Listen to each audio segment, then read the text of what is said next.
Koin emas bergambar Ratu Elizabeth dan bertuliskan angka tahun 1868 merupakan sekeping koin dari ratusan koin emas yang berhasil dikumpulkan oleh makhluk-makhluk bernama boneka kencana. Untuk mendapatkannya, dibutuhkan pengorbanan yang sangat besar. Kisah ini berawal ketika aku mengundang salah satu kawanku yang juga seorang paranormal. Namanya Respati. Meski usianya masih tergolong muda, tapi ilmu kebatinannya tak perlu diragukan lagi. Untuk menemui Respati juga sangat sulit. Hampir setiap minggu, dia pergi bertualang dari tempat yang satu ke tempat yang lainnya. Aku sendiri tidak tahu apa yang dicarinya. Padahal, dulu semasa kuliah, kami selalu bersama-sama. Namun selepas kuliah dan menjadi insinyur pertanian, Respati malah tidak bekerja sesuai dengan disiplin ilmunya. Rupanya, dia lebih menggila-gila ilmu kebatinan. Hingga akhirnya dia hidup selalu berpindah tempat. Namun yang amat mulia, hampir seluruh hidupnya diabdikan untuk menolong sesama. Hari ini aku senang sekali karena Respati akan berkunjung ke rumahku. Sudah lama aku menantikan momentum ini. Di samping amat kangen, aku juga ingin meminta pertolongannya melakukan deteksi gaib dengan keadaan yang kualami selama beberapa hari ini. Ya, hampir setiap malam selama 7 hari berturut-turut aku selalu bermimpi yang sangat aneh. Dalam mimpi itu, aku merasa didatangi beberapa makhluk mirip manusia dengan bentuk yang sangat ganjil. Manusia tersebut berjenis kelamin perempuan namun dengan tubuh yang sangat kecil. Ukuran tubuhnya hanya sebesar boneka Barbie. Dan anehnya, manusia-manusia mini tersebut sekujur tubuhnya berwarna kuning keemasan. Dapat dikatakan bahwa sekujur tubuhnya seperti terbuat dari emas murni.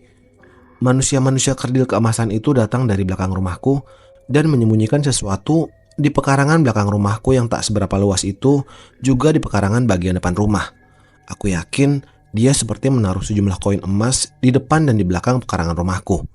Sepertinya gerombolan manusia kerdil itu ingin menyembunyikan koin-koin emas itu. Aku jadi sangat penasaran karena mimpi itu datang selama 7 malam berturut-turut dengan alur yang sama.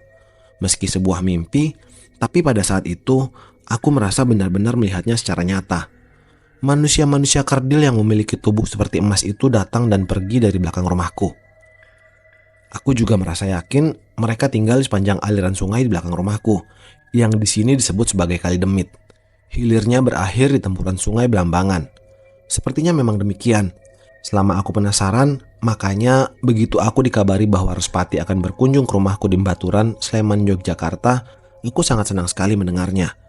Dengan kedatangan Respati ke rumahku, pastinya mimpi-mimpi itu akan dapat diungkap maksudnya.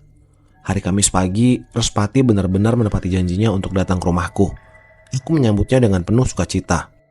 Sekilas, aku tak dapat menutupi kekagumanku pada dirinya.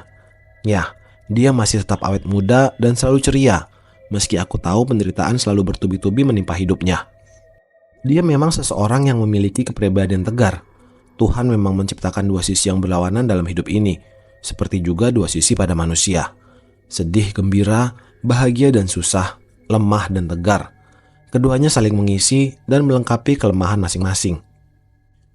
Mimpimu sebuah firasat, Mar, kata Respati setelah mendengar ceritaku tentang mimpi-mimpi yang aneh itu. Artinya, makhluk-makhluk kerdil mirip manusia berwarna keemasan itu memang ada? Begitu maksudmu? Tanyaku penasaran. Ya, begitulah. Respati menghempaskan nafas berat. Jujur saja, sejak pertama kali menginjakan kaki di teras rumahmu, aku sudah merasakan energi makhluk-makhluk yang kau sebutkan. Asal kau tahu, mereka itu bukan sembarang makhluk gaib. Makhluk-makhluk kerdil berwarna kuning keemasan ini dalam dunia supranatural disebut sebagai boneka kencana. Menurut kepercayaan para pelaku di dunia kebatinan, di mana koloni makhluk gaib ini bercokol, maka pasti di sekelilingnya dipenuhi harta karun berwujud emas. Konon, emas-emas itu mereka kumpulkan dari waktu-waktu sehingga jumlahnya bisa amat banyak. Bahkan tidak menutup kemungkinan emas-emas yang mereka kumpulkan itu ada juga yang mereka bawa dari luar negeri, jelasnya panjang lebar. Aku terdiam mendengar penjelasan Respati yang memang sudah tidak menginjak bumi itu. Namun, pembicaraan ini menjadi sangat menarik. Siapa sih yang tidak tertarik pada tumpukan emas? Apalagi emas tersebut berada di sekeliling rumahku. Apalagi sang sahabat mengatakan meski kondisinya masih ditutupi gaib, tapi dia berjanji akan berusaha mewujudkan emas itu. Tentu saja dengan beberapa syarat khusus. Wah, kalau Respati bisa membuktikan janjinya, tentu sulit dibayangkan berapa kilo emas yang akan keluar dari sekeliling rumahku.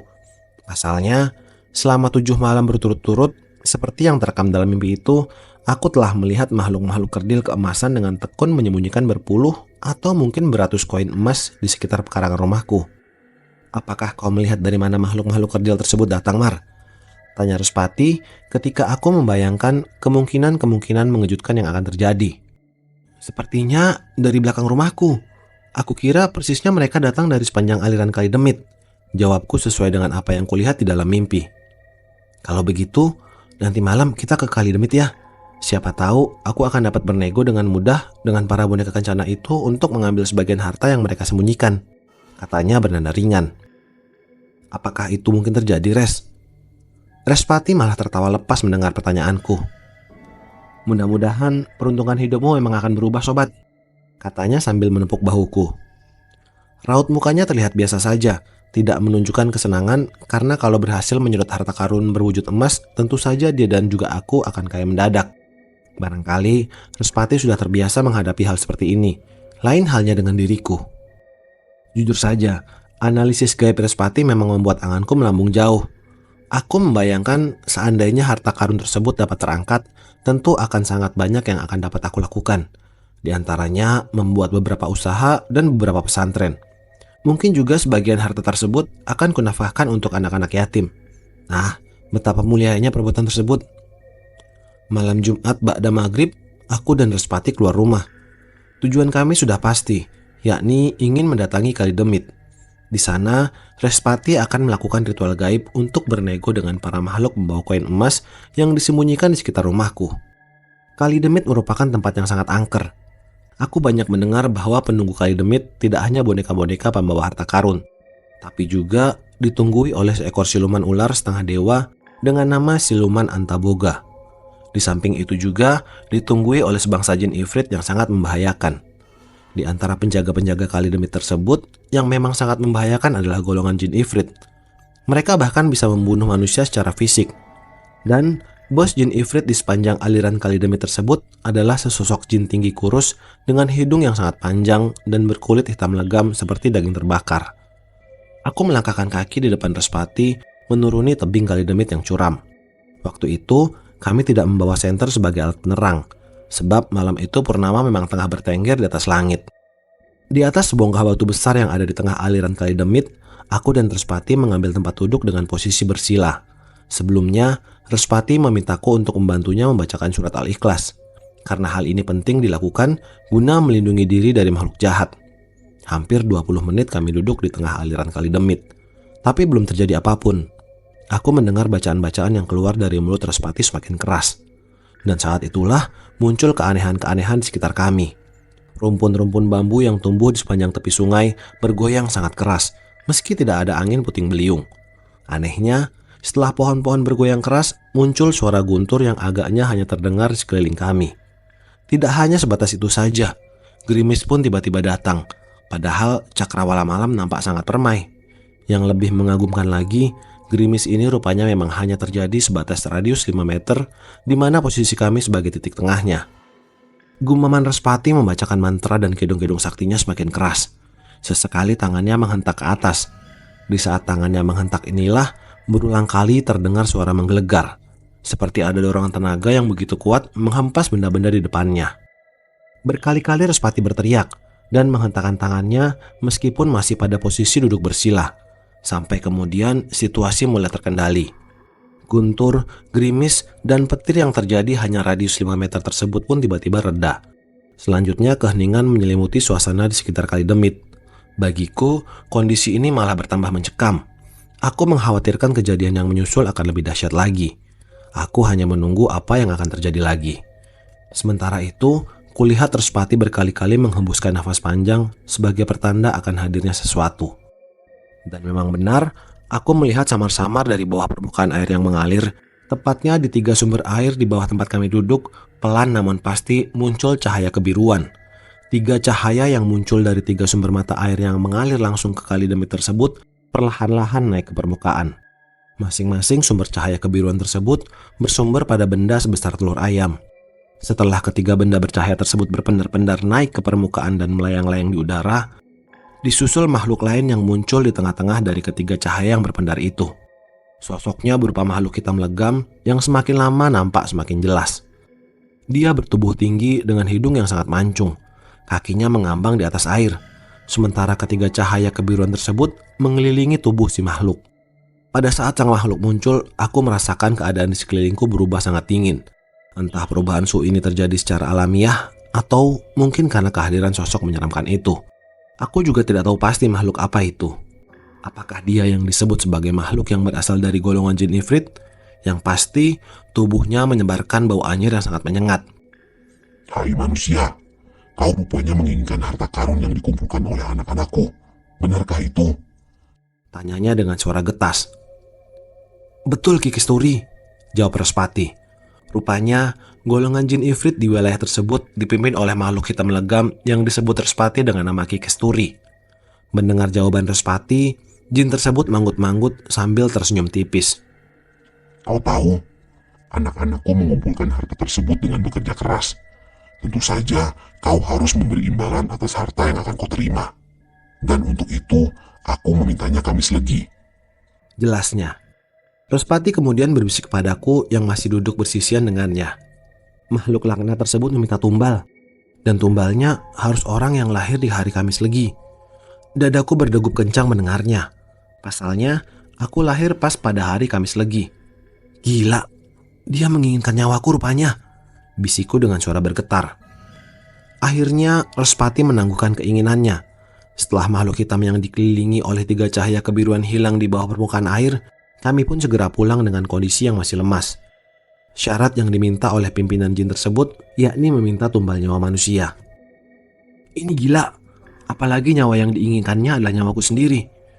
Apakah masih ada cara lain untuk mendapatkan harta karun itu? Tanyaku esok paginya. Ada, tapi kecil kemungkinannya akan berhasil, jawab Respati. Tapi tidak ada salahnya jika kita mencobanya.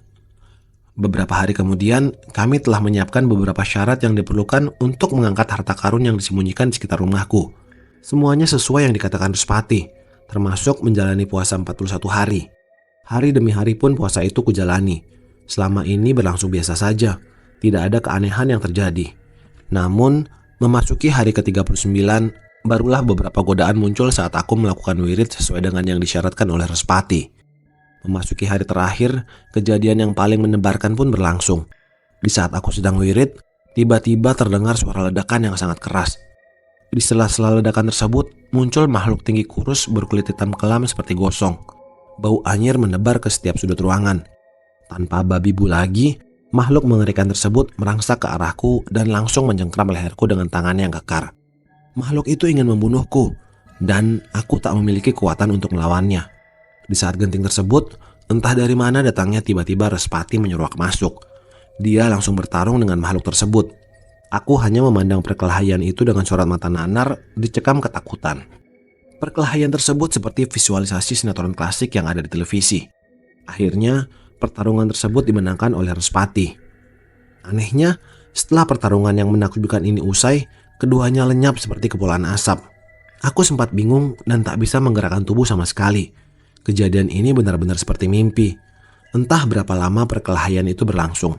Yang pasti, aku tersentak manakala ku dengar suara keras dari luar rumah persis menjelang subuh. Salah satu kambing peliharaanku mengembik keras dengan suara yang agak tak lazim. Aku langsung menghambur lari keluar rumah. Dan betapa terkejutnya aku ketika kutemukan salah seekor kambingku mati dalam kondisi mengemaskan. Tali pengendalinya melilit di lehernya hingga membuat mulut kambing tersebut berbusa dengan lidah menjulur keluar. Anehnya, di samping tubuh kambing yang mati tersebut tergeletak satu koin emas dengan gambar Ratu Elizabeth dan bertuliskan angka tahun 1868. Beberapa hari berselang, ketika aku periksakan koin kuno tersebut di tukang emas, ternyata koin tersebut berkadar emas asli 24 karat dengan bobot 11 gram. Berbekal kejadian tersebut, aku jadi merenungkan betapa beratnya usaha atau ritual mengangkat harta karun dari alam gaib. Terkadang, biaya dan resiko yang harus ditanggung lebih besar daripada hasil yang akan didapat.